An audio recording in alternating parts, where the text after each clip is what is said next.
Bull-NA-ChinaShop TV. Not just a YouTube channel, your main source for bull breed entertainment. I offer video services such as stud features, kennel features, and full event coverage. I also offer photography services such as puppy shoots, individual dog shoots, and full kennel shoots. You can see examples of each on any and all Bull-NA-ChinaShop social media pages. You can also see an in-depth look into my life and the American Bully lifestyle with my vlog found on the YouTube channel as well. Bull-NA-ChinaShop TV is also the home of the Bull-NA-ChinaShop Podcast, a real, raw, uncut podcast dedicated to the bull breeds and the American Bully lifestyle. You can find all episodes of the Bull-NA-ChinaShop Podcast, stud features, kennel features, event features, and all of the vlogs on youtube.com/Bull-NA-ChinaShop TV. Check it out and hit subscribe today. I'm taking applications right now. I need more haters. Yo. What the fuck is going on? You amazing motherfuckers. And we are Bull-NA-ChinaShop back again. You want to advertise for somebody? www.advertise my shit. Bull-NA-ChinaShop.com. What the fuck is the week?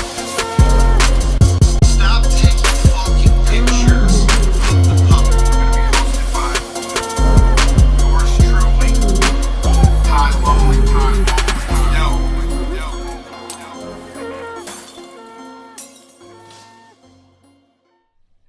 Yo, you motherfuckers. How you doing? It's Wednesday. You're hearing this on a Wednesday? Right now, actually, for me, it's a Tuesday. Episode 54 of the Bull-NA-ChinaShop Podcast. The first and only podcast dedicated to bull breeds and the American Bully lifestyle. Now, you heard the YouTube promo at the beginning of the show. If you haven't subscribed yet, hit the fucking button. Check the videos out, man. What do you got to lose? All right, this week, we got a little bit of a controversial character. A guy that's dug deep into the American Bully show scene. I think somebody called him the mouth of the South one time. So that's what I'm going with. Episode 54, we got Ariel Mejias joining us. What's up, brother? Thanks for coming on the show. What's going on, man? Thank you for having me. A lot of people that are on my social media, your social media, they know kind of your background, your resume, your credentials. Why don't you go ahead for my listeners, because a lot of them don't, some of them, not a lot of them, some of them aren't even following me on social media and won't have seen your shit either. So just give us a list, go down the past like maybe 3 years, what you've been doing, what you've kind of accomplished. Just give us a little resume. So my name's Ariel Mejias. I'm based out of South Florida, live in Palm Springs. I like to tell people I live in West Palm Beach because it sounds a little bit fancier, but I live right next to it. And nothing. I've been showing. I got into the breed 2011, and then I've been showing heavy. I do breedings here and there, kind of selectively. I'm more about quality over quantity, and. I own Tito Trinidad. I campaigned him last year. He ended up number 2. We ended up with 29 best in breeds, and that's it. I have Rye. He was campaigned for a little bit at the beginning of the year, but then we stopped. And I just got doing a couple breedings here, trying to create some show prospects for the future. Yeah, 29. Best in breeds. That's not bad. That's nothing to scoff at. What was he ranked last year? Tito. Number two. He ended up number 2. Number 2 in the country. That actually reminds me, you and I believe Val set the record this year, but also had number 1 last year, right? And I think you and him had a little bit of a competition going for a while. Yeah, me and Val. There was really no back and forth because, me and Val have now gotten to where we talk and we're cool. So I kind of hate to bring the subject up again, but he was a little scared. He really didn't want to come over here and go head to head with Tito. When I'd go over there, he would come this way. Just running. It's hard to say he's running if he's number one. I could understand if the number two, if it was super close and the number 2 dog was kind of running away from the number 1 dog, but he's the number 1 dog. Listen. I'm your guest. You got to agree with me, okay? He was running. But no, it was a little. It gets a little bit more into that. Like it really, a lot of it. Me and him. I used to go at him. It was more just to kind of get under his skin, just to get him to meet me somewhere, and I would be like, I'm going to. I think it was a show. It was somewhere in the middle of the country, and I'm like, I'm going over there, and he was like, well, I'm going to go to the East Coast somewhere and show over there. And it was just, his tactics, chasing judges and whatnot, So. You think that happens a lot? People that are campaigning and stuff. It does. I mean, everybody. When you show, it's whoever says they don't have their judges lying. You know what I'm saying? You know what judges like your dog, so you try to show underneath them. As much as you can. But I think the only I've been out of handling and showing and shit for so long, 3 years, probably 3.5 years. That I mean, it's different. It's a different way of going about things now, man. I'm telling you, like when I was campaigning Francesca, even when I had Huckleberry campaigning him,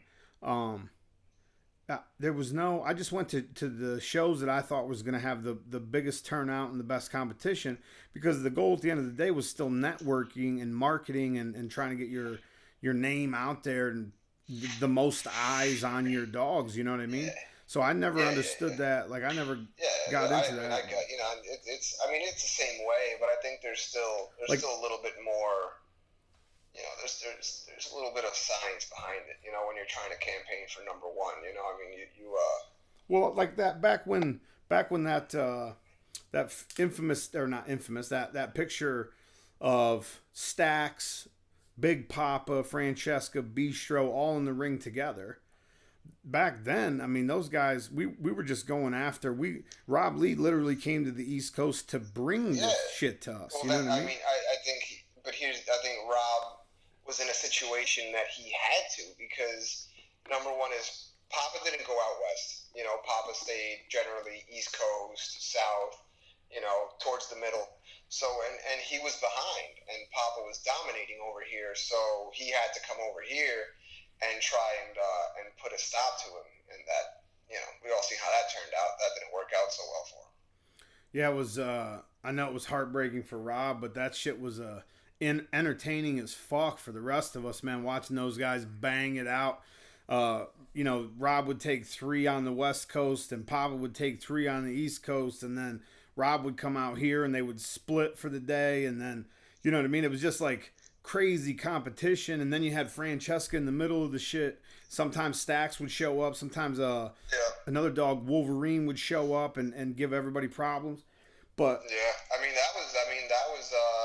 you had Appletini that year showing Appletini too out west. Right. She was the number 1 female. Francesca ended up being the number 2 female that year, 2012. Yeah. I don't think I only seen her one time, and I don't think it was against. I don't think Francesca was competing. I think I was at maybe at one of the Atlanta shows. I don't think I had Francesca. I think it was after. They bought her out this way one time that Nubs came. I think Nubs bought her with one time when he came with Bistro and shit like that. Yeah, it was actually in Jersey when that picture was taken. Nubs was the one that brought. Shout out to young Nubs. That was actually the first time I met him and seen Bistro in person. And, I was actually, to be honest with you, I was surprised when I seen Bistro in person, because the pictures they had out of him really didn't do anything for him. And then I seen him in person. I was like, wow, this is a much better dog than what the pictures would suggest. And, get talking to Nubs. He's always professional. He's always polite. He's always positive about stuff. It's just hard to hard to hate those guys, even when you're in the heat of that competition, you know. And I'm a competitive motherfucker, so if we're competing, I don't like you. You know what I mean? Yeah, Like that's not on a definitely personal level. Not issue. You know, if you're trying to take what I got, what I want, if we're both competing for the same thing, I might not fucking like you for that. Yeah, that's what I'm saying. Not a personal thing, not as a person, but as a competitor, I don't give a fuck. I'm trying to win. That's the goal. That's what I'm trying to do. You know, and afterwards, I'm super happy afterwards that, you know, once the competition is gone and shit, a lot of the people that were competing at that time that didn't really, you know, fuck with each other, now we do. You know what I mean? So it's exactly. That's how it goes. You know, like me and Val, right. Val, I know Val really didn't like me last year, and not that I, you know, thought the world of him, but it was never really anything personal. You know, I would say things just to just to get under his skin. You know, try to get under his skin, see if he would, you know, be like, oh, well, I'm gonna show up to here, you know, and fucking, you know, give him an ass whooping. But it never happened, you know. But now me and not that we're fucking best buds either now, but you know, we'll text back and forth here and there, you know. So it's just competition, man. That's all it is, you know. But going back to handlers following judges and owners following judges. Now, when you say you know what judges like your dog or don't, you mean by you know, by the amount of times they've put the dog up or yeah, no, exactly, you know. Yeah, it's just a percentage. You know, it's not like you don't speak to them and they're like, oh, I like your dog, but well, now there's a lot of rumors. If I show under Ty Lumley and I've shown under Ty Lumley 10 times and he's put up my dog 9 times out of 10, I know I have a pretty good fucking shot that I'm gonna get that breed under you, you know. Right, yeah, and you know, but there's a lot of political rumors and, you know, even collusion, even bribery and shit. Like, do people honestly think that you could just? I mean, how much is a best in breed even worth? I wouldn't even know. Nobody's ever approached me one time. No one's ever. Rich, so. Yeah. I mean, I can understand, like, you know, if there was some blatant stuff going on, like there was a show last year in Ohio that people threw a fit about with Bashar and Casablanca, or maybe not last year, maybe the year before. That was the year before. That was the year Boss was competing. Yeah, and you know, like there was a lot of rumors thrown around, but I've never even been approached by someone. Maybe because people know that I would fucking shut that down instantly. But I've never been even approached by somebody, you know, to try to pay me money for a fucking best in breed. To me, that's ludicrous. But maybe that's because I'm not looking at it from a objective standpoint. You know what I mean? Because I am a judge, and it's a little offensive to hear people say, you know, well, he's paying for those best in breeds. Like, I mean, I'm not speaking for all judges. Obviously, I'm speaking for myself. But it's hard for me to believe that shit actually goes on. Sometimes it's not. Sometimes it isn't money in exchange, though. You know what I'm saying? Sometimes it could be, you know, they're going to use the dog a couple of months down the road. You know what I'm saying? Sometimes it could be, you know, that judge happens to be that person's fucking buddy. You know, it doesn't always have to be. It doesn't always have to be cash. You know. Yeah, and there's to say that shit, you know, like the money thing. All right, you know, but like to say like what I just said doesn't happen, I mean, that it's kind of, you really can't say that because we all know that shit happens. I mean, there's definitely been some suspect shit that's happened. I'll give you that. I'll say that. There has definitely been some suspect shit. But at the same time, without proof, I can't say definitively that shit happens, because if that shit happened around me, I would lose my fucking mind. Like, I would lose my shit if that shit happened around me. Even if I seen another judge, you know, involved in that shit, I would lose my shit. I know I would. But and also, there's been a lot of rumors that pussy's been exchanged, or you know, late night booty calls, or best in breeds and shit. Like, to me, that doesn't make sense either. But there's been some suspect activity that's went down. So it's hard to say it doesn't happen. But without proof, it's hard for me to say that it does happen. And let's clear it up, because people are gonna listen to this podcast and they're gonna be like, "Oh, this is why I don't fuck with the ABKC, or I don't fuck with whatever other bully registry." If you talk to anybody else that shows any other breed in the AKC, this shit happens everywhere. These rumors fly around in all dog registries, so it's not in just the bully registries that this shit is talked about. Here's a little fun fact for everybody on that point. If you're throwing a show for UKC, AKC, maybe not if you're the host of the show, but ring stewards have put the fucking clipboard down on the table, got their dogs out of the crate, and showed them on the same show they were working. I know this for a fact. So, you know what I mean? It's not an ABKC problem, and that's not solely what I'm talking about. I'm just talking about judging in general, as far as what you've seen. Because I know you hit BBCR shows. Have you hit a BRC show yet? No. I mean, I can't. I have a real strong stance against exotics, man, and I can't fuck with any registry that does exotics, man. So Kev's a great guy. Much props to him, but as long as they fuck with you, they register exotics and show exotics, I can't fuck with them. Well, let's dig into that for a second. Why? Okay, first of all, why the strong stance against exotics? Because it's just unhealthy dogs, bro. You know what I'm saying? It's not like that we don't have problems, but a lot of these people breed for that stuff intentionally.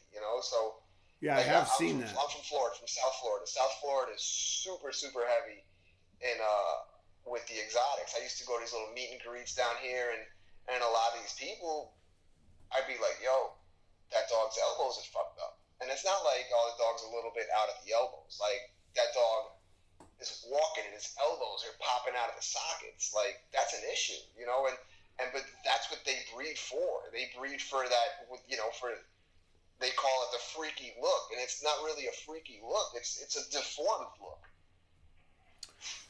Yeah, I've actually seen that also, like people breeding for, problems, like major problems where the dog, 5 years old, 6 years old, even if it's only a 35-pound dog, that dog's going to have some problems moving around, even at a young, I consider a 5-year-old dog in its prime. Mm-hmm. You know what I mean? So for me, that kind of stuff. That's another thing. But that's a breeder. A 5-year-old dog is in its prime. In that community, sometimes it lingers over into ours. You talk about a 5-year-old dog, and people talk about that dog like it's fucking old, like it's on its last leg. Like, right. If you have a 5-year-old dog and it's on its last leg, there's a fucking issue. Right. Yeah, I agree with that 100%. Like, there's definitely a mentality especially in the American bully community that I see, like mature dogs. 3-year-old, 3 years old, mature dogs. Mm-hmm. But they look at a 5-year-old dog like it's a elderly dog. Like a dog doesn't even become mature till 3 years old. Doesn't even start being an adult until 3 years old. So you're telling me between the year of three and 5 that it became an elderly dog? Like it became a... And you know what I mean? I don't understand that mentality. It's definitely something we've got to work on. But I think it's hard for me to hold a registry responsible for individual breeders breeding for that bullshit. Yes and no. You know what I'm saying? I agree with you, that you can't really hold the registry accountable, but I believe sometimes the registry can do more, Especially because when we talk about, some people be like, "Oh, the AKC doesn't do any of this." Well, the AKC also deals with how many fucking breeds. You know what I'm saying? But the AKC does. When we talk about like our registry, one of the to not mention any of them. You know what I'm saying? Just a registry that deals with the American Bully. Like, there has to be some type of control, you know? But the thing is, people don't understand the AKC does deal with this shit. Like Cavalier Spaniels, for example, they have a problem. A large portion of this breed has a problem genetically where their skulls are too small for their brain. Every breed has this issue, so. Right. Well, that's what I mean. It's hard to hold the AKC responsible for people breeding and still having that issue with their Cavalier Spaniels. They're breeding that specific head type that comes along with the smaller skull. You see what I'm saying? They're doing that on purpose to get that look. So you can't hold to me, it's hard for me to hold the BRC responsible for allowing exotics when some exotic breeders are breeding for bullshit. Some American Bully breeders are breeding for bullshit. Yeah, of course. So it's like it's a lot of people like I remember, when was it? It was a Kissimmee show, and they posted up this dog that showed up at the show, and the dog was fucking horrific. It was a fawn dog, and everybody was like, "Oh my god, they're allowing this and they're allowing that." First off, the dog wasn't even American Bully. It was a Brahma, you know, and they were pawning it off on the American Bully, and this is what was wrong with it. But number two is, you know, there's this outrage about that dog is so deformed. Where's the outrage for the other breeds? Look at the German Shepherd. You know what they've done to that dog. Look at, you know, every single breed has good breeders and it has fucking shit breeders. So, but nobody else speaks up on that. You know, they act like this problem only exists in our community. Right, it definitely does. It's widespread thing, and I think there's definitely breeders doing it the right way, and I feel like there's definitely some exotic breeders trying to do it the right way. You know, regardless here's of... the problem with that, though. When I've seen dogs where I'm just like, yo, that's a pretty dope exotic, you know? He doesn't look fucked up. He's small, compact. He looks like he's well put together. But the general consensus in that community is they don't want that shit. Well, that's not even what the standard calls for. That's a subpar dog.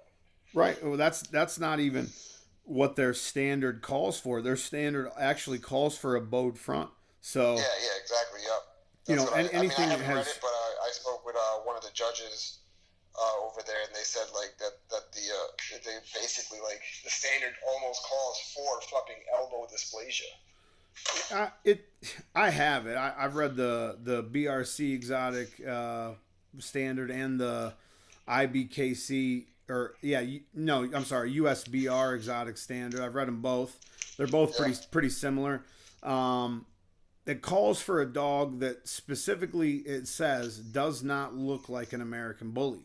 So I think a lot of these tweener dogs, a lot of these, you know, dogs that you're saying actually are pretty correct, pretty sound dogs, functional dogs, they actually, like you're saying, kind of get shunned to the side because that's not what they're going for in the breed. Yeah. Now, I'm not saying I agree with breeding for a bowed front, but at the same time, if you're going into that breed, I would think that you would breed for the standard or toward the standard. Now, I know some people don't agree with that shit and they're breeding a little bit more correct dogs anyway, which, you know, kudos to them. But at the same time, if you're going into a show, you know, they have shows now. They have a standard. They have registries that have shows now. So if you're going into a show with an exotic dog, you want that dog to be as close to the standard as possible. So for me, it starts at the standard. If we want these people to breed better dogs... All right, so you said you can't hold the registry accountable. But...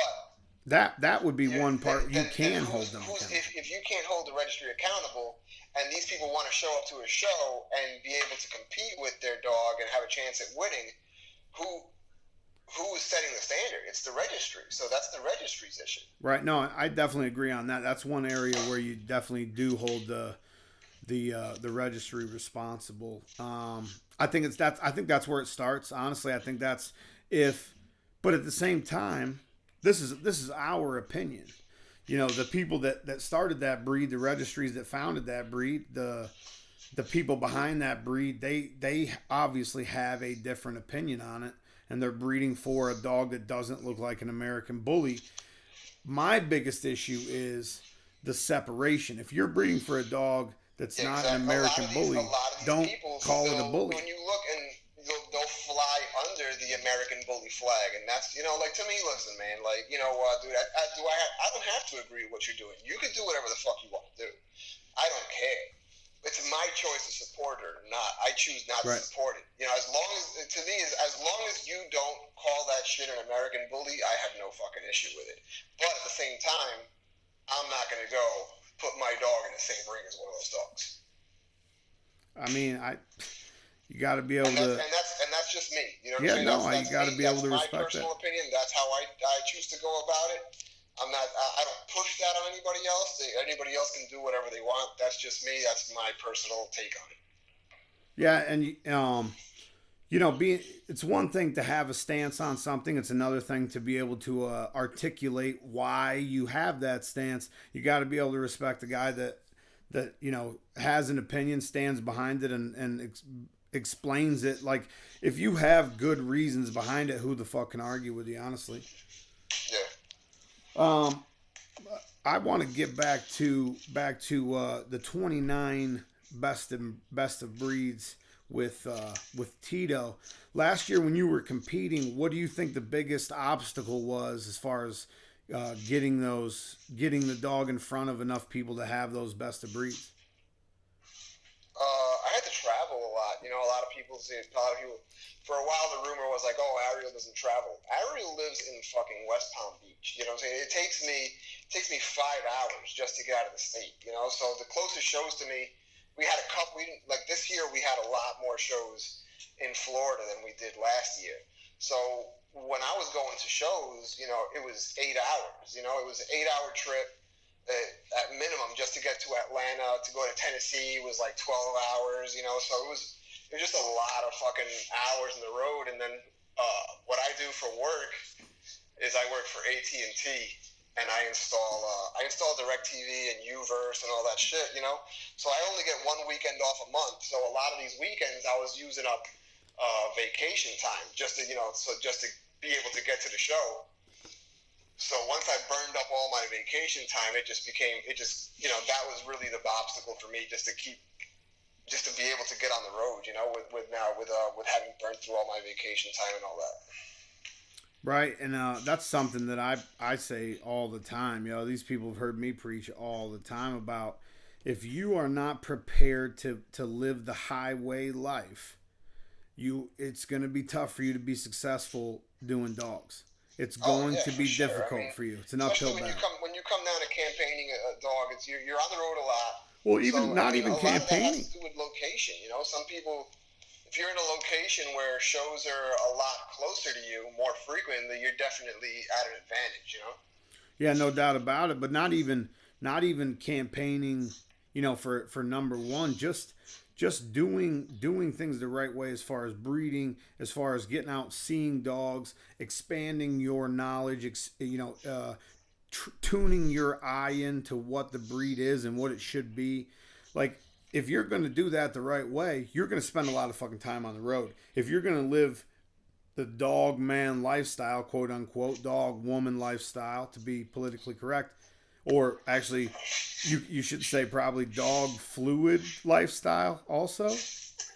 I'm not sure how that works. I'm from Kansas. We don't even have that out here yet. So, but if you're gonna live that lifestyle, you gotta get used to being on the road. Breeding wise, people always ask me, what's probably the best advice you could give somebody, and I'm just like, see dogs in person. Yep. Do not go off these pictures that people post online, because people are gonna post a picture that best fits best shows their dog, which right. Of course everybody's gonna do that.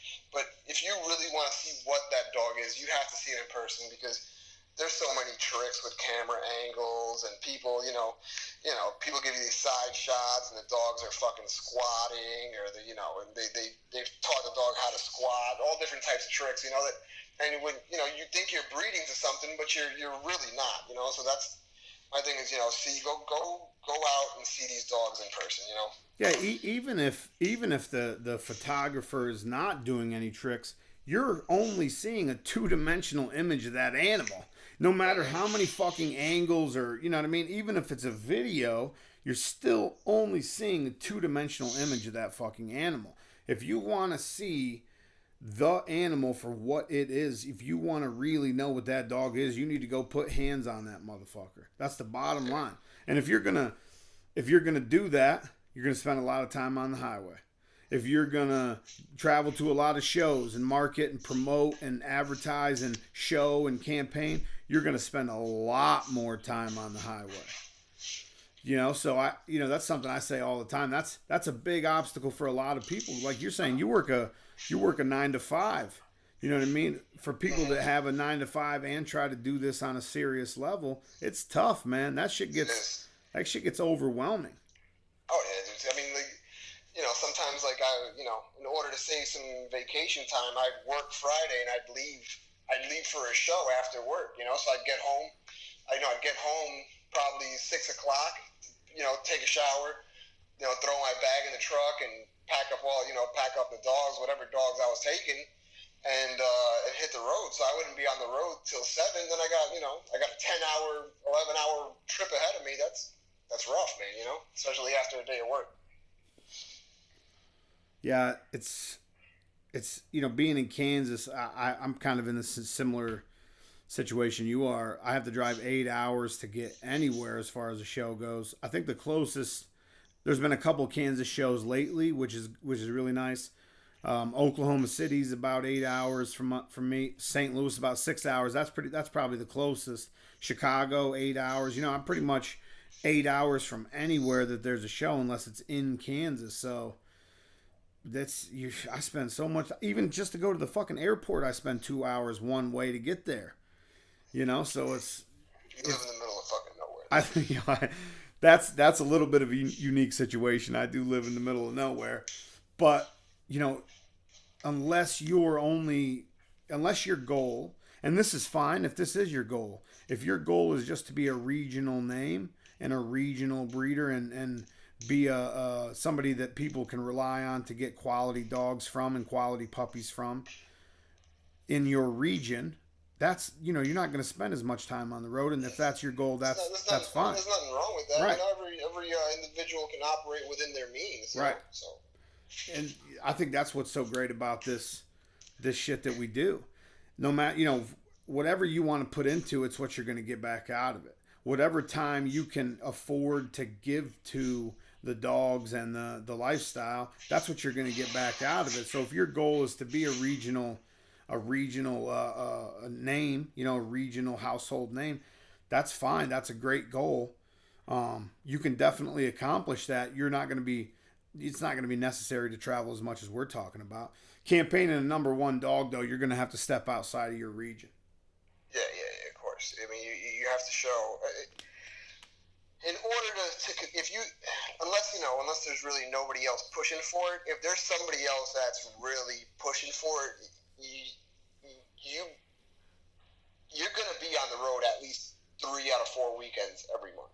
Every month for the whole year. If that's your goal to have that number one dog, you're going to be traveling. There's no doubt about that. I mean, it's a lot of money, And it's like I said, like when I was traveling, I used to travel in my truck, so I had a Tahoe, so that's a gas guzzler, show fees, hotel, then you go out to eat, whatever. For local shows, for what I consider a local show to me was Atlanta. That's 8 hours. I had to at least have $700 to $800 just for that weekend. Yep, $750. That was always when I was traveling campaigning. $750 was the minimum you're gonna spend in a weekend. So you think about it. You're doing that shit three times a month. That's easy. $3,000 every month. And you don't think about that until you put it in a bigger time frame as far as numbers go. Mm-hmm. That's over the course of a year. That's you're looking at $50,000 almost total. You know what I mean? You're probably, especially if you're campaigning a number one dog, you're going to be traveling farther than 8 hours, 10 hours. You're looking at $50,000 for the year doing that shit. That's a big investment to put into something that you're probably not going to get that 50K back that same year. You know what I mean? That's a big investment to make. Mm-hmm. Not just Oh, that, but yes. the time. The time that you're spending, the 10 hours on the road one way, 12 hours at a show the next day, 10 hours on the road back home. You know what I mean? Like that shit adds up too. The wear and tear on your vehicle, the wear and tear on your body, the wear and tear on your fucking mind, stressing out about that shit. The dog. Right. The wear and tear on the dog. Right. The dog. Tito doesn't travel well. Tito hates fucking cars. He pants the whole way to a show. So when I got to shows, Tito really, he was never 100%. He was always. Not that any other dog is 100%, but a dog that travels easy, like I have Rye. Rye travels easy. Rye lays down, goes to sleep. Rye looks a hell of a lot better when he gets to the show than Tito would, because Tito wouldn't sleep. Tito would just be panting the whole time, panting until he got to the show or to the hotel, wherever we were going. Right.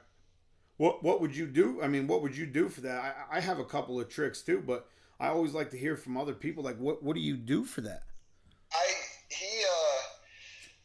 Because I don't know what it was, dude. Because he used to travel good, and then when I got back from nationals in California, it was almost like he had it. He didn't want anything to do with it.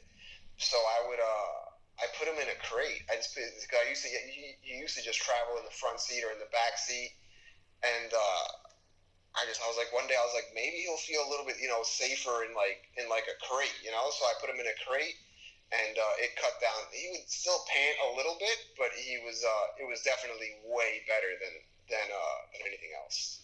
And just having him free. Yeah, that's one of my little tricks. Mega Millions, notorious terrible traveler, man, just terrible. He hates being in a car. He hates being in a crowded building, and sometimes you think, like, is it even worth it to put him through that shit just to take him out here and show off a little bit? You weigh the pros and cons. It's a little selfish of us, It is for sure. It is for sure. But at the same time, sometimes the more you do that shit, the better they become at traveling. The better they become at being in big crowds. You know what I mean? Yeah. So sometimes you got to put them through a little bit of that just to see if they'll come out of it and see if they'll balance themselves out. But Mega, even in a crate for the first couple of shows that we went to, driving 6-8 hours, he was standing up the whole time. He wouldn't even sit down, standing up, panting the whole time. Yeah, stressed the fuck out. Stressed out, and I held off for a little while, taking him to shows, but I would just travel with him in a crate in the car, like locally, 10 minutes, 15 minutes, half an hour, and kind of made it a positive thing every time. And he got a little better at it to where he would actually lay down and stop panting, but it still would take 3 fucking hours for that to happen. Yeah.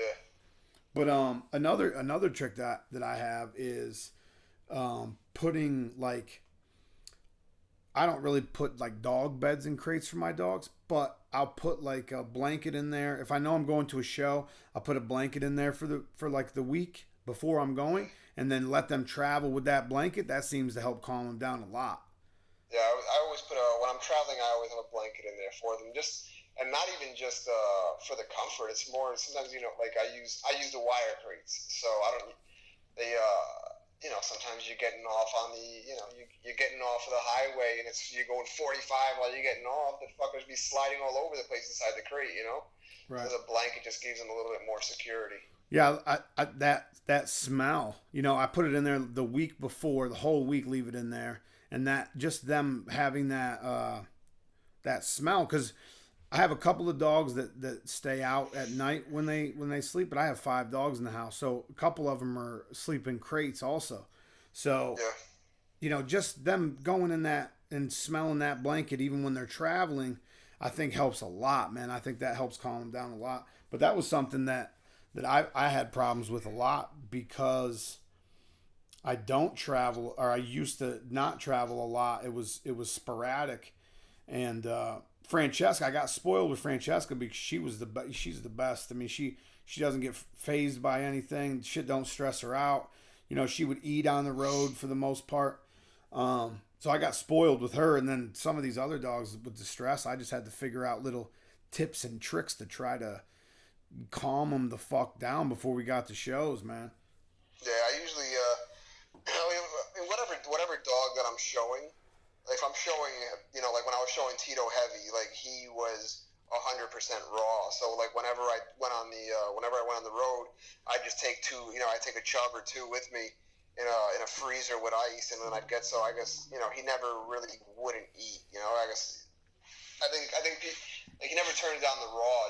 But if I go on the road with him and I try to feed him kibble, then he's not having it. But he'll never turn down the raw. So that's one of the things that helped me while I was on the road. The diet's definitely something. Exactly. Feeding them what they're used to. Doing everything like trying to make it as normalized as possible for them, I think helps a lot also. Actually, that reminds me, 2011, I think, I was traveling to Amboy, Illinois for Kev Green's show, okay? I had my dude Timbo with me.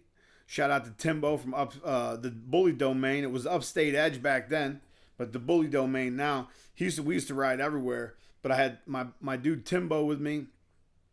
My dude... when I first met you, when you were up there. Amboy, Illinois. I'm just saying when you used to live up that way. Yeah. Fuck with Joe and Tim and all them. Yep, up north. Well, we were driving out to Amboy, Illinois. I had Jackpot with me, and he was in a crate, and we had the windows down. A bee flew in the car and stung this motherfucker right in his face, right? Jackpot, right in his face.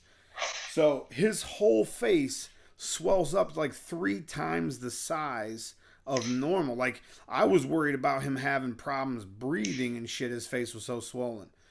And then his whole body, the night before the show after that shit happened, his whole body went just hives everywhere. Just an allergic reaction to this bee sting on his whole body. And I had to like pump him full of Benadryl, you know what I mean, to kind of counteract the allergic reaction he's having. But I honestly didn't think that he was going to be able to go to the show the next day because, man, that bee stung him in his face. And I turn around. I didn't even realize the shit happened. He didn't make a noise. I turn around, and this dog's face is twice the size it normally is. And I was like, holy fuck, what is going on, Yeah. That shit you don't expect. I think about the image that comes to my mind is that what was that movie with Will Smith? What the fuck? Will Smith movies? Yeah. There's a Will Smith movie where, I don't know, he's allergic to something and his face gets all swollen up, and that's what I was thinking about. So I was laughing. Dude, honestly, it was craziest thing I've ever seen. I've never seen a dog react like that. I've had dogs eat bees and shit, you know what I mean? Yeah, I seen a real bad case one time, but it was a food allergy. They ate something, and they were allergic to it, dude, and their fucking chops were just like fucking huge. Their eyes looked like sunken inside their head. Yep. They were just super swollen up. But we gave them some Benadryl, and like within a couple hours, it went down. Yeah, it was. I bet Jackpot lost 7 or 8 pounds on that trip because of that shit. He looked like absolute dog shit at the show the next day, but we still showed up. We drove out there to be a special guest and went through that whole 11-hour trip to get out there. So we still showed up, and people liked him, but people didn't really ever get to see him at 100%. That's something I'm super conscious with about dogs now. Super conscious with, because you never know who's there at the show, who's getting that first impression of that dog. Exactly. You always want to bring him out when he's looking at his best. You don't want to bring your dog out looking like shit, because like you said, somebody that's there, you've seen my dog plenty of times, and you're like, oh, he's looked better, but that other person might not have seen it. That might be his first time, and be like, oh, that dog doesn't look anything like his pictures, Right. Yeah, that's something that people, that's something you have to take into account when you're traveling, so much shit can happen. So much shit can happen. So much can stress the dog out. You know, not eating on the road is not really a huge problem. Not drinking, not getting enough as long fluid. as you keep them hydrated. Right, You know? not getting enough as long fluid. as they stay hydrated, they skip a meal or two, they'll be fine. Yeah, you know, that full look has a lot more to do with hydration than it does their what they eat on the road. I think. I mean, you know, people have even used subcutaneous IV bags to put fluid into their dogs because they get so dehydrated on the road. Yeah. It just, you know, there's shit that you don't even think about that goes into campaigning a dog until you hear, you know, stories from somebody that has campaigned a dog and tried to be number one. It's a difficult thing. It's not an easy fucking thing. Mm-hmm. When you were campaigning, what were your favorite shows to go to? Was it like the more shows the better, or did you like to go to like double events or triple events to try to, you know, have a reasonable fucking day instead of being there till 2 a.m? Like, what were your ideal shows? I mean, I'm sure you had to take into account the fact that the other people were going to certain shows and you know what they were going to bring home and shit.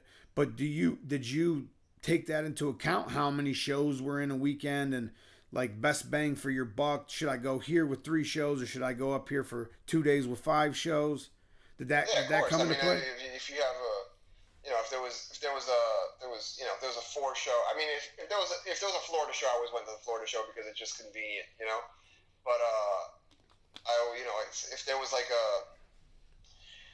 6th show, because you know in Jersey they throw that 6th show, and there was like another 4 show in like South Carolina, and I could just hop on a flight. I'd go to that 6th show because I need, you know, the more best of breeds I can get in one weekend, the better, you know.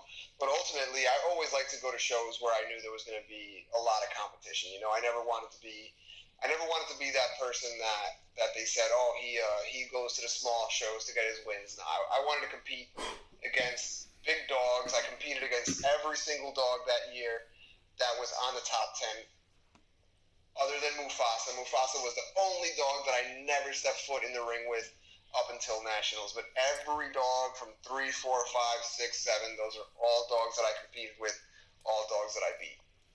So you took Tito to nationals also. Yeah, we went to New Orleans. Yeah, we went. I went to California the year before, and then I went to New Orleans last year. So I actually didn't know that. I didn't know that you guys never competed one time until nationals. Never, not once. Not once. I mean, that puts a little more standing behind your running stance. Like, that puts a little more bearing on that statement. You know what I mean? Like, I didn't realize. I thought you guys had just met a couple of times and then just didn't line up the rest of the year. The first time we got into the ring, the first time Tito and Mufasa were in the same ring, the first time and the only time was at nationals. Wow. That's I don't even know what to say about that shit. That's pretty crazy to me. I did not know that. That's pretty crazy. Yeah. So, man, I don't know why the fuck I didn't know that. See, the thing is, like, it helps me to hear this shit too, because I don't really get into the, you know, the getting onto people's Facebook and reading shit that goes on. Like, I catch some things and I throw 2 cents in here and there, but I use Facebook as a promotion tool, a marketing, a networking kind of tool. You know, I don't really see, you know, everything that goes into it. So I just assumed that you guys had met a couple of times, you know, split a couple best of breeds, and then he wouldn't come out to you after that. No, never. Jesus, never. Man. So but you guys did compete at nationals. Mm-hmm. And neither of us won, so. And neither dog won. That was in the grand champion class, obviously. Neither dog won the grand champion class? No, neither. It was your boy was the one that won because he was a grand at the time. Axel. Yeah, the Tyler, Nationals winner. Right. Man, it's hard to say. Other than the best of breed numbers, it's hard to say who the best dog was. Yeah, I mean, there's a lot that goes into that number, because What do you I think showed, about that point system? back to my I showed hardcore from January up till May, and then once May hit, I really faded off, and I would go hit to the Atlanta shows and Florida shows, but I really just stopped showing. So the bulk of my breeds came from January to May. Wow, that's a lot in the first 6 months. What's your take on the best of breed point system? Because right now, the way it stands right now, one best of breed equals 1 point, no matter how many dogs are at the show. I think it's bullshit. I think that was a lot. That was one of my big things throughout the year when I was competing. I was because I know that the shows in California have significantly the amount of dogs that show up to the shows in California is a lot less than the shows that show up to Atlanta. Even the shows in Florida. All these dogs. So I would be, it really there was one weekend I went to Tennessee, and there was 300 dogs registered. Right. And I swept that show. I swept all 4 shows. And so essentially, that's 1,200 dogs. A dog that went to another show that, let's say, 60 dogs showed up, and they swept. They would have 4, and I'd have 4, but I beat a lot more dogs than that. So it should definitely go by a number of dogs that a point system where it's the amount of dogs you beat at that show, because then it forces dogs to go compete at bigger events with better dogs, more dogs, instead of just, going I'm going to avoid that show because that show is pretty big and there's a little show over here, and I'm going to go over here and get these 3 or 4 easy wins. Yeah, that's definitely an issue. Essentially 1,200 dogs in a day. Yeah. 4 shows, 300 dogs. That's 1,200 dogs that you competed against. It's the same 300 4 times. But you get what I'm saying. That other dog, 60, 70, even 100, that's only 400 dogs that day. That right there just it paints a whole different picture of what's really going on. Supposedly, this is definitely something. They said that they're going to that's going to be put into effect next year for 2018. I haven't heard anything about that. They said it. They said this shit last when they changed it, when they made the competition, because now the best in breed used to be from January to December. Now it's Nationals to Nationals. Now it starts right after Nationals and ends right before Nationals. So that's how the year goes. So supposedly next year they were going to put that point system into effect, which is, I don't understand why the fuck they can't do it. It's so stupid. It's a fucking number. You know what I'm saying? You have the rep. The rep knows the amount of dogs that were at the show, and you would put it into the system. I really don't get what's so difficult about it that they can't do it. Wheels turn slow. You know what I mean? Wheels turn slow. But I definitely think that's something that needs to be looked into. Like I said, I haven't heard any official word on whether that's going to be put into place or not, but I miss a lot of shit. So if it's not a standard update, or if it's not a new breed added to where I need to know that breed, sometimes I do miss shit as far as even some of the point system was changed for the class dogs last year. Also, the structure of it and had the points, how many points you get and where you get them. That shit was changed last year.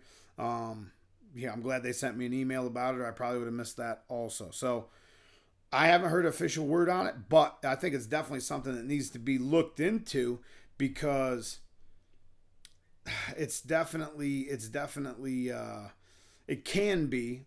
It's not always, but it can be lopsided as fuck. You see dogs competing. At the Perry event that I judged 2 years ago, there was 360 dogs. The dogs that won that day should definitely be given more credit than dogs that were, halfway across the country competing in a 120 dog show. Of course.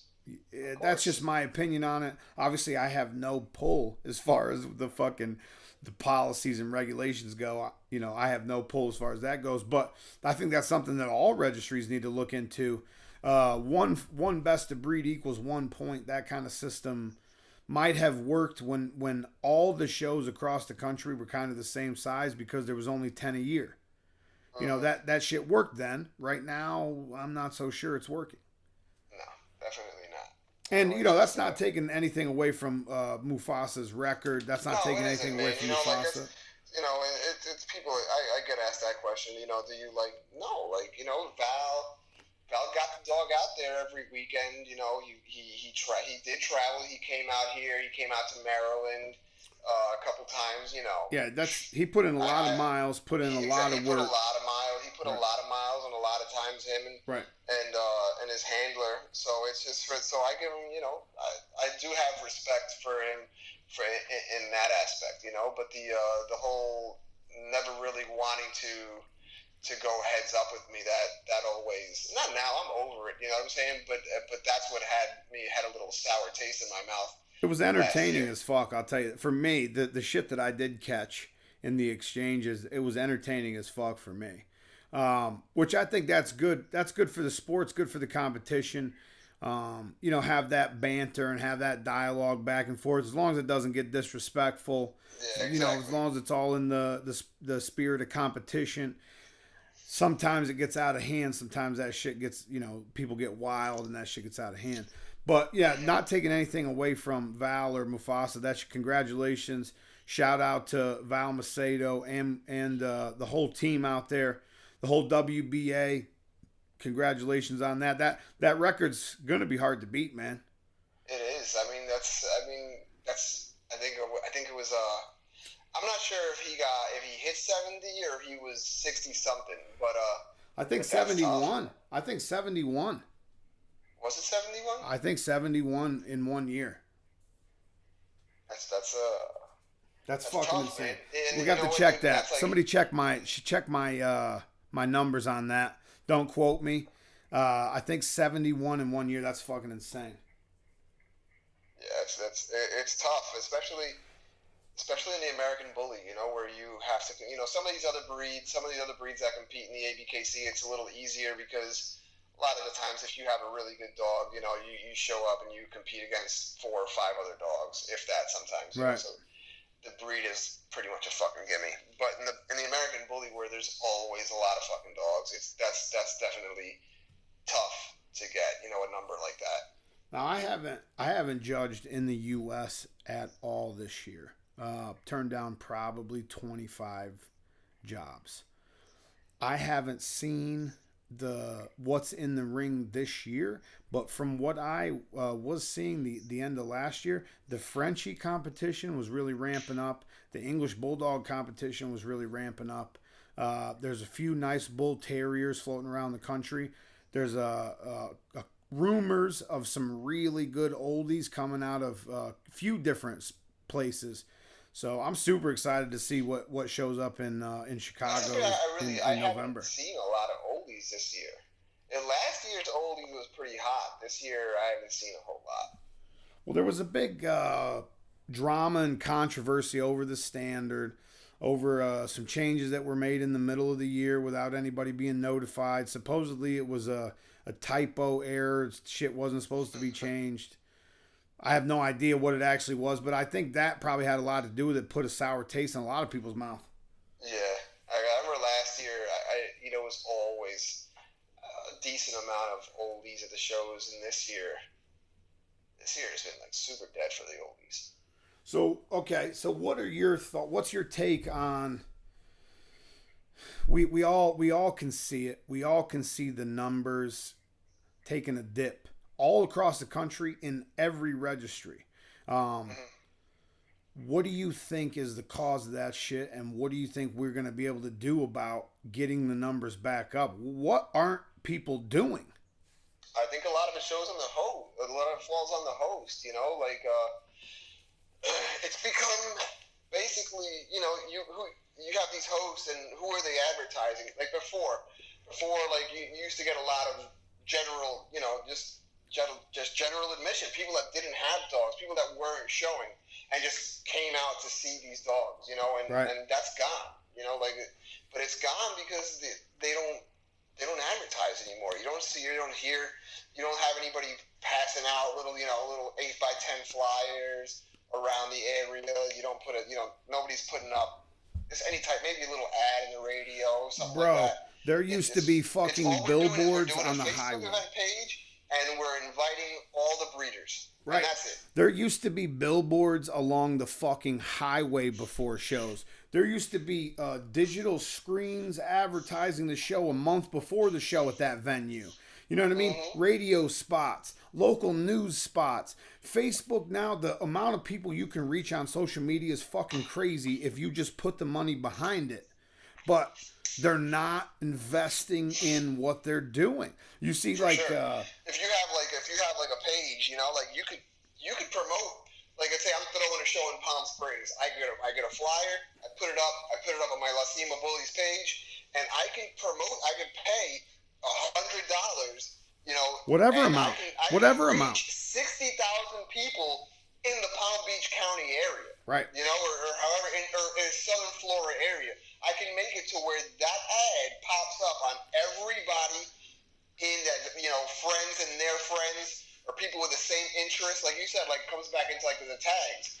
You could tag people that have certain interests on their Facebook, and that shit'll pop up on their page. And you could make it to where, if you're in Orlando, you can make it to the whole state of Florida because you're more central, And people, they'd rather just not spend that extra $100. Dude, you spend $100 and you're charging $10 at the fucking door. If that ad brings in 10 people, you already made your $100 fucking back.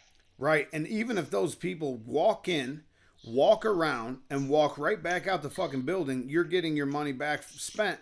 And one of those people might be the next bully addict that comes to every single show from then on out. Exactly, and that turns into more money because if that dude gets a dog, he's going to come to your show, he's going to buy a booth. So he's going to spend anywhere from $100 to $200 on a booth. He's going to enter his dog. Let's say he has just one dog to start off with, 4 shows. That's $80 right there. So that's $300 that you're missing out on every other show that you're going to throw. Yeah, this is something that I've been talking about all year long with this podcast. The promotion aspect of shit, the general, we can't just advertise to breeders. There's too much turnover. There's too many people come in, go out the same fucking year. There's just too much. Well, not just that. If you advertise just to breeders, all right? I advertise to Ariel Mejias and Ty Lumley because they're breeders. That's it. After a while, Ariel might get frustrated in the ring. Ty might get frustrated in the ring. And he's like, you know what? I'm tired of the shows. I'm not going anymore because I'm tired of losing. I don't ever lose, but let's say that, that were to happen. But it would fucking take my... If you're bringing in different people to the show, then it's not just about winning. It's about getting other people to see my dogs, handing out business cards, potential sales. There's a lot that goes into that shit. And even if you only bring, like you're saying, even if you only bring 10 new people in, I'm saying at least 1 out of 10 is going to the bug bites you, man. The bug bites you. If you pay $100, I think if you pay $100, it reaches like 30 or 40,000 people. It'll reach in a span of a week. You're gonna fucking get 10 people out of those fucking 40,000 fucking people that see your flyer. It's a no-brainer. Well, I've actually put this shit into practice, all right? So January, February, March, Bull-NA-ChinaShop covered and promoted 3 shows. Those 3 shows, even right now, are 3 of the top 5 attended shows in the country so far this year. That's not a fucking coincidence. It's because I put the promotion behind the shit. The audience that was reached showed up to the show. Not only the stack offs, not only the video coverage, not only advertising on the podcast, but actually spending money to promote these events on the social media platforms, or as Rob Lee from Bully Market likes to call the socials. A little bit of promotion on the socials goes a long fucking way nowadays because people are stuck to these phones. Mm-hmm. They're gonna see it. If you put it out there, they're going to see it. Everybody's glued to their phone nowadays, so. I mean, again, not to pat myself on the fucking back, but I'm going to. The Bull-NA-ChinaShop page, 160,000 people. The YouTube channel, 300,000 views almost. The podcast, 80,000 downloads. Like, the promotion proves itself. You know what I'm saying? Like, I don't have to sell that shit to people. Like, I've used these same things we're talking about and built the audience from the ground up. So I know it can be done. I've seen it happen. I've done it myself. People just need to put that extra money into it. Set a budget aside. If you're going to throw a fucking show, set the promotional budget aside and use that money wisely and get the show out there. You know what I mean? Mm-hmm. Honestly, I feel like the show hosts could be doing a lot more in that area as far as promotion. You take for example the True Phase Atlanta Kennel event that's coming up in September. That the promotion they're doing for that event is fucking above and beyond what 99% of what show hosts are doing. It'll be interesting to see the turnout of that show. They got a couple sponsors. The whole show's sponsored top to bottom. Going out to like car shows and getting some celebrities to come out. So that show is definitely geared up to be a big one. I think that weekend is going to be a big weekend for the American Bully. I'm also covering an event that's the same weekend in Australia. So it's going to be a worldwide coverage, American Bully fucking weekend, man. I can't wait for that shit. I can't wait for Australia. One last question. What do you think the state of the American Bully community right now? What do you think is the number one con, and what do you think the number one pro is? Now, when I say pro and con, I mean, what do you think is the negative aspect that stands out to you most right now, 2017, and the positive aspect, the most positive aspect that you see from where you're sitting? Because, like I said, you're last year 29 best of breeds deep in the show scene. I haven't actually judged in the U.S. this year yet. All I'm seeing is the little clips and bits I see on the socials. So what do you think is the number one negative aspect that you see right now that stands out to you, and the number one positive aspect? I think the negative, I think, is a lack of education. I think there's a lack of education. I think a lot of people really just don't care to learn about dog anatomy, and I can tell that by some of the breeding practices, some of the breedings that get put together. Not saying that I know everything, but it's definitely people breeding dogs with like faults together.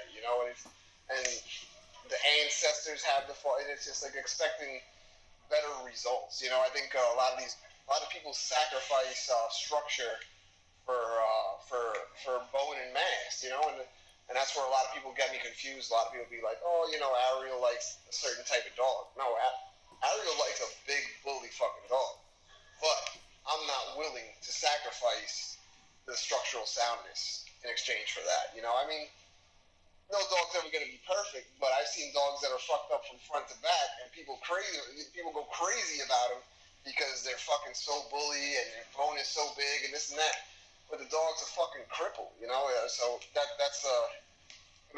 all comes down back to education, Yeah, I think To me, we need more people that actually have the knowledge to step up to the plate and share the knowledge. Definitely, And I think so too. I think talked about, when you look at a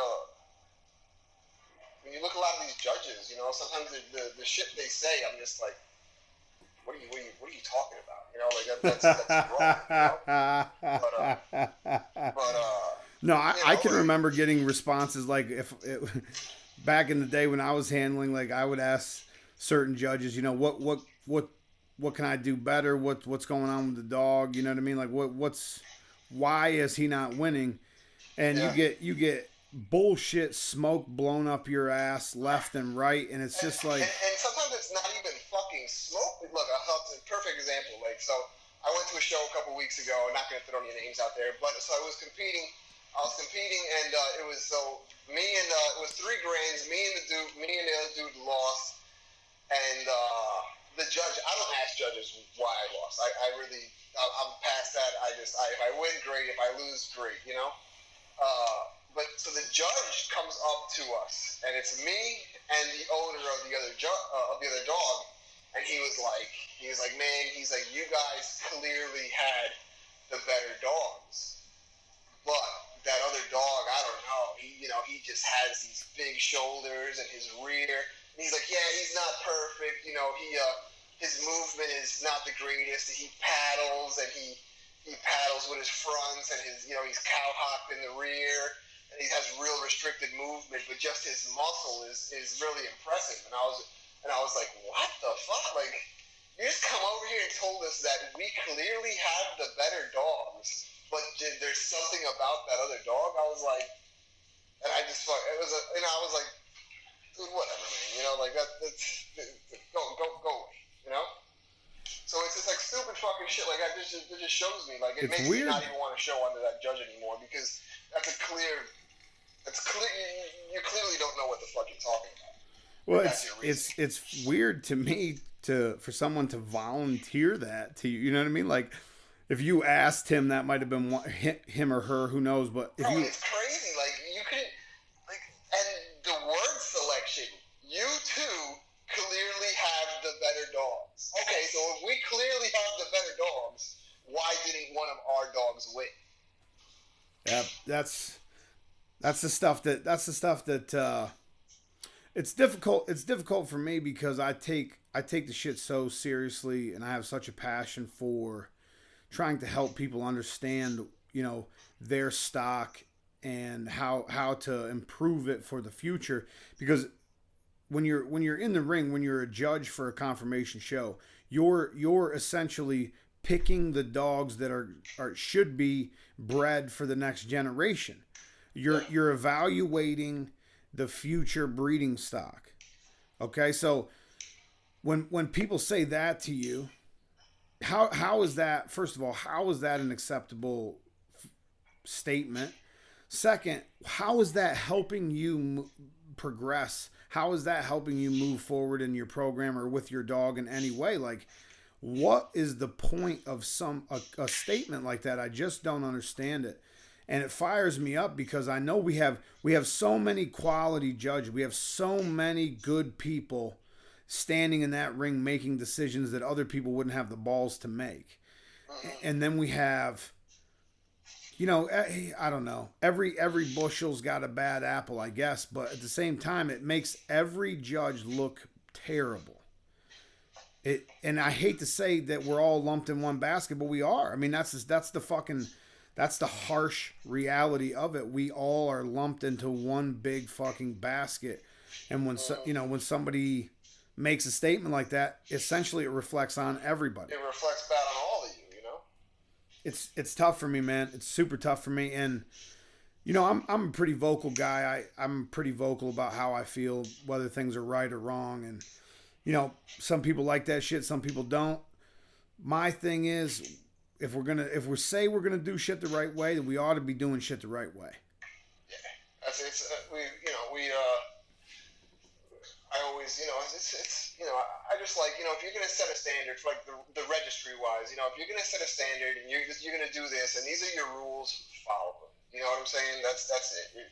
Don't I don't understand why everything is some of these registries make it all their rules and regulations are like a big fucking secret, you know, like they don't want anybody to know. Oh, don't let them know this is how we're doing this. Like, for what? Why can't you just be transparent? You know, like this is how we're doing it, and that's it. You know, but it's almost like they don't want you to know because they don't want to be held accountable.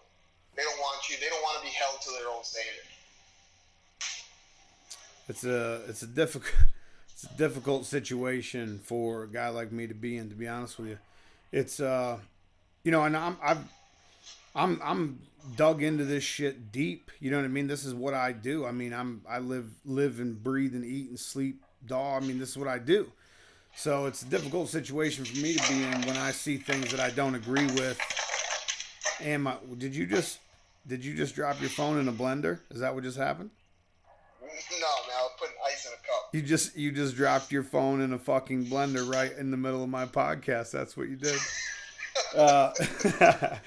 No, but it's just a difficult situation for me to be in. You know, I speak my mind as much as possible, but at the same time, I see the big picture, and I see the improvements being made, and I see the people that are, you know, being put in place and shit. And for the vast majority, it's good. You know, the vast majority of things that we're doing are moving the breed, the registry, the people, the stock forward. It's just, you know, there's a thorn on every fucking rose bush, man. I mean, there's.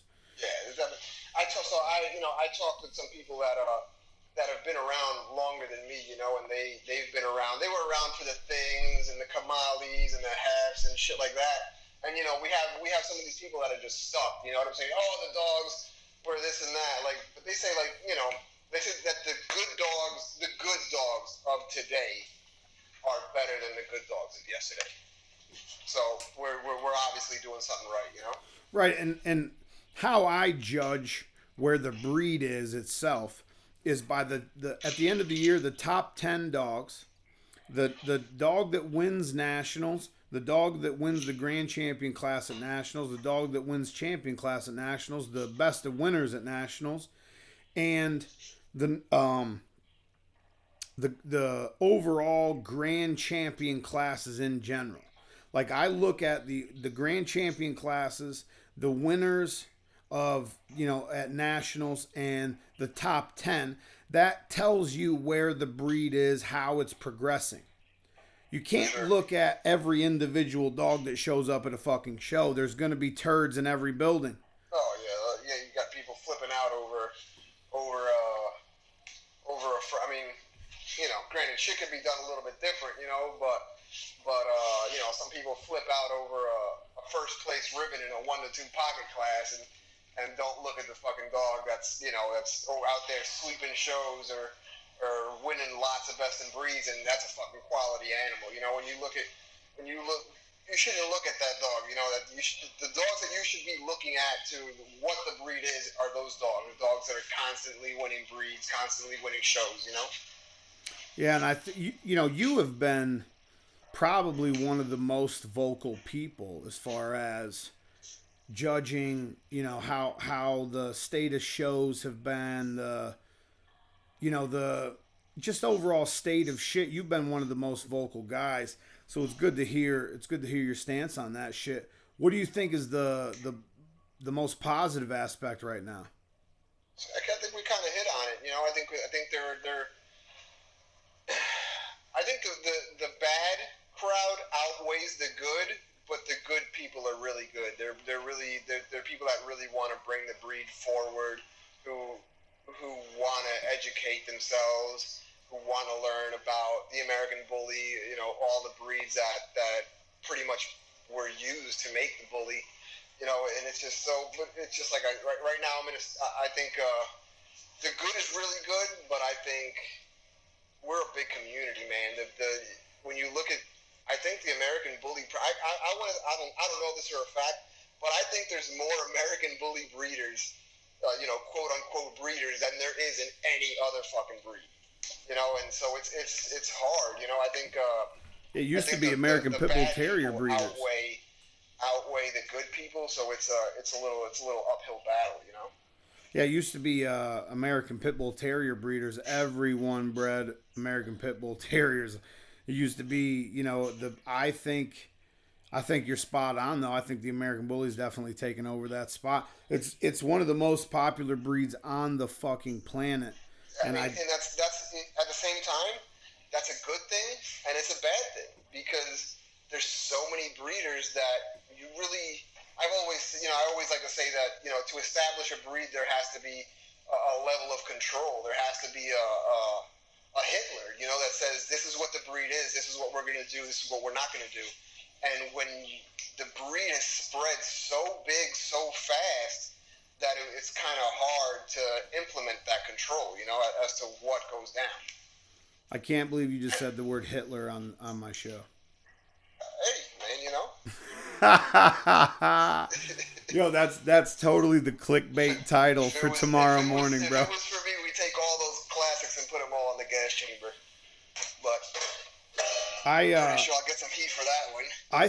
I honestly think that Ariel said put dogs in the gas chamber. I don't like classics, man. Everybody knows that shit.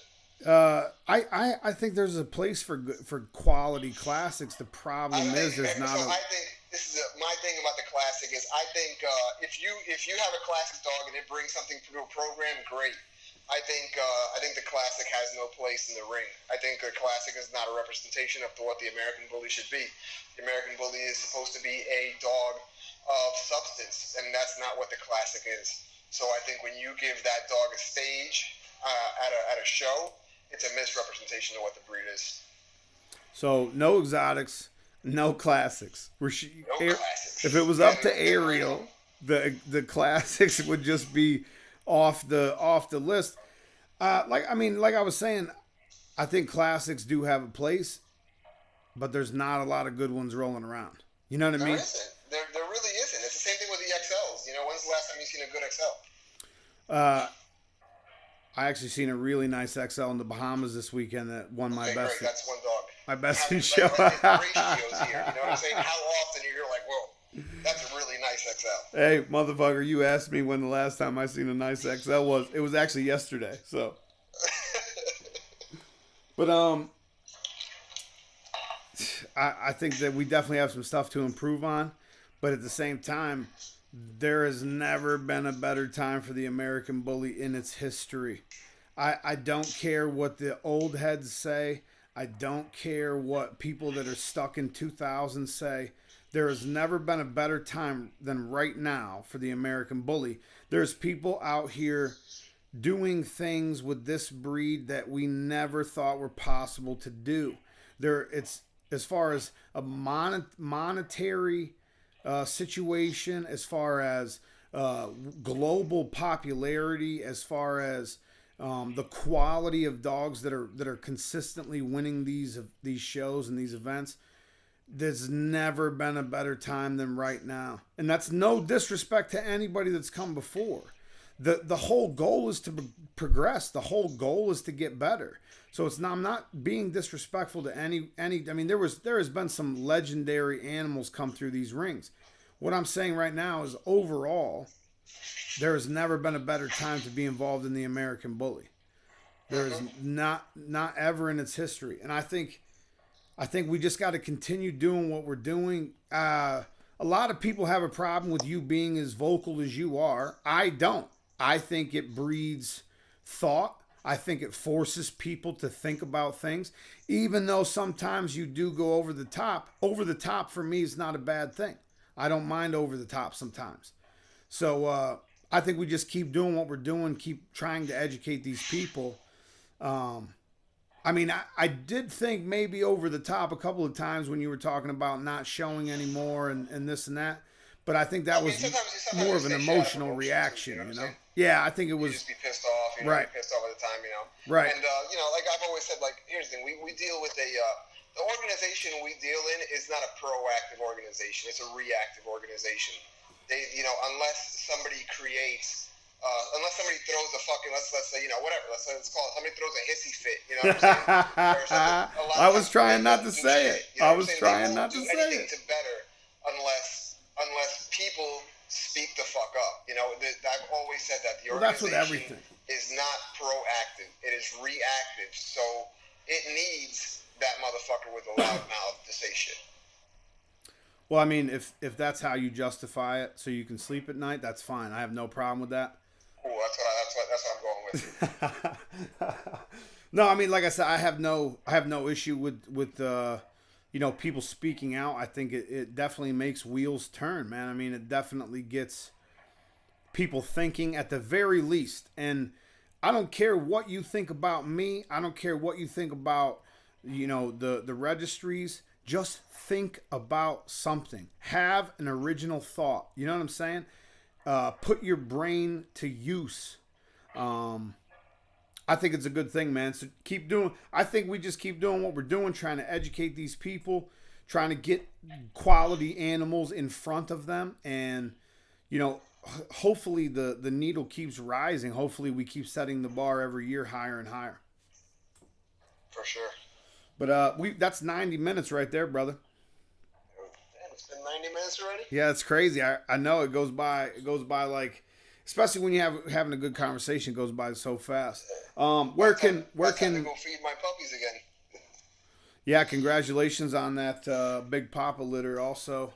Appreciate that, man. Where can people find Ariel? Where can people find La Cima at?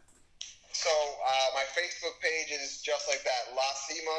It's LA space CIMA Bullies on Facebook. On Instagram, it is welcome. The number 2, LA _Cima CIMA. So it's at welcome to La Cima on Instagram, and those are both my dedicated dog pages. Perfect. I appreciate you coming on, chopping it up with me, sir. Yes, sir. Thank you for having me. Listen, keep doing what you're doing. Congratulations on the number 2 dog last year.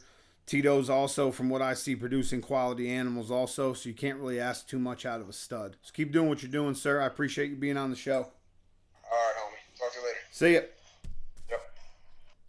Yep. Okay. Shout out to Ariel Mejias for stopping by, spreading a little knowledge, spreading a little history. Not really history. The dude's vocal. The dude definitely is dug in. You know what I mean? He's involved, and he's passionate about it. You got to respect that, even if you don't respect his views and stances on things. Show hosts, let me know. I can help out with promotion. I can get your events seen. I can get people in your doors. Let Bull-NA-ChinaShop TV help you help yourself. Like I said, the first 3 events that we covered this year, 3 of the biggest events in the country as far as numbers go still. Last year, we covered the ABKC World Cup for True Phase. 120,000 views on YouTube that event video has. I can help you get exposure. I can help get people in your buildings. Hit me up.